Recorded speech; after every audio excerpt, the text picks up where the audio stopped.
Hello, my name is Shantell and I'm addicted to cut creases.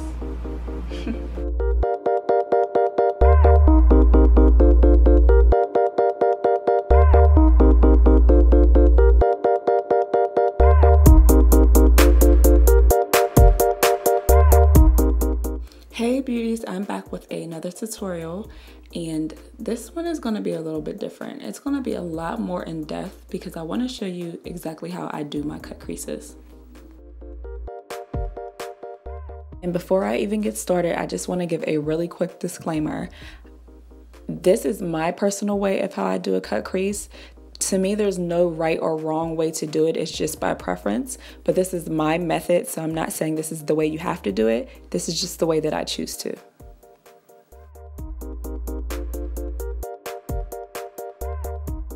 But anywho, I am starting out with my transition shade, and usually with my cut creases or any of my eye looks, I like to start off with the lightest shade first. So I went into the Modern Renaissance palette and took Real Gar, and I'm using that as my transition shade. And as you can see, I have a very fluffy brush, and that's the brush I'm going to use because I want to get a nice even coated base.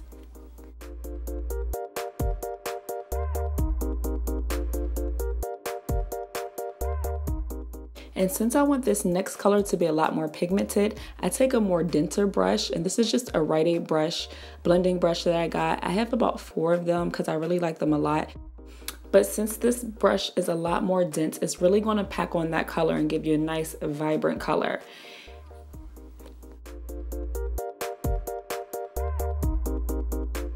Now for me personally, when I really want a nice flawless application as far as my shadow, I blend out. Blending out is key. I make sure I blend out as much as I can. Like I keep going. I usually spend about 15 to 20 minutes on a very detailed eye look because I want it nice and clean and neat.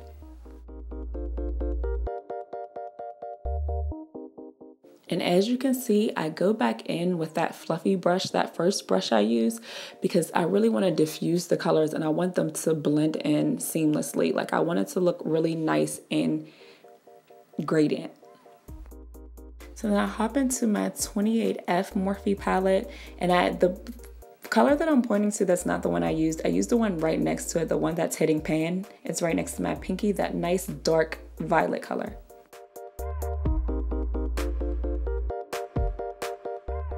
Now with this color, I'm choosing to just leave it on the outer V of my eye. I don't want it to blend all the way into my tear duct, so I'm keeping it on the outer crease because that's just the type of look I was going for. I'm just using the windshield wipe method to pack that shadow on.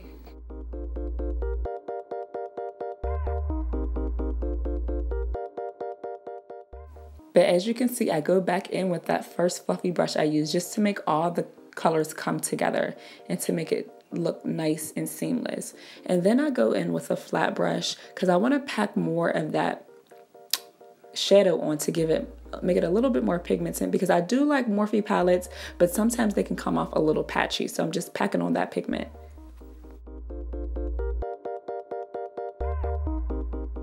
Now, 9 times out of 10, whenever I am doing a cut crease, I'm using my Ambrosia Cosmetics white base primer. So that's what I'm using for this. And I always do my cut creases, so I didn't feel a need to show it in this video. But basically you want to do, for me personally, I have protruding eyelids. So what I do is I fill my eyebrow. I have a pretty large eyebrow, and I just feel where it stops at on my eyelid. And then I exaggerate my cut crease to go over that, just to stop the creasing. And since I do have a little bit of a hood, so you always want to, if you want a very colorful poppy look, you definitely want to make your cut crease a little bit more dramatic, so you want to go above your. Now I'm going in with my Morphe shadow. It's called Breakfast and Tiffany's, and I'm using that for my first color for my cut crease. And the best way to do a cut crease is to look down, try to face your mirror downward, because it stops it from creasing and it won't give you those wrinkles in your eyes.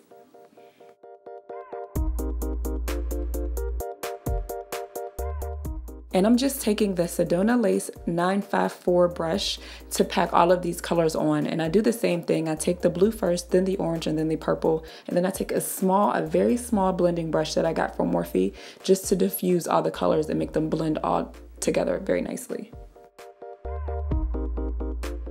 But I did my lashes and my liner off camera.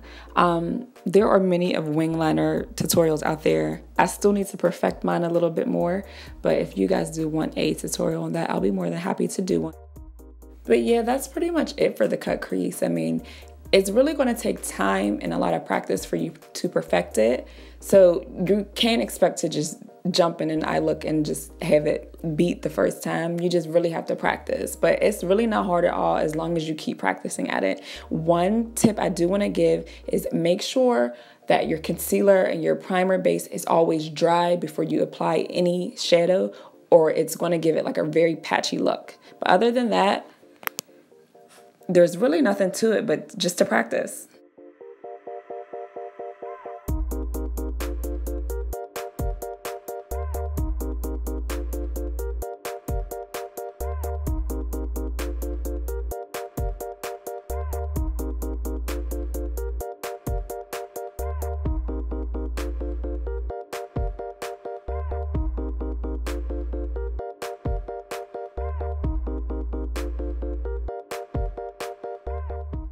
But that's it. I just had a few people ask me to do a more in-depth shadow tutorial, so I wanted to do that. Hopefully that was good enough for you. Let me know in the comment section, or let me know, like message me on Instagram or Snapchat and let me know if that was in-depth enough. If not, I can do like a part 2 if you want me to, but that's it. I really hope you guys enjoyed this tutorial. I love you all. Thank you for watching, and please subscribe so you can see all of my looks. And you all guys already know, stay blessed and have peace and love.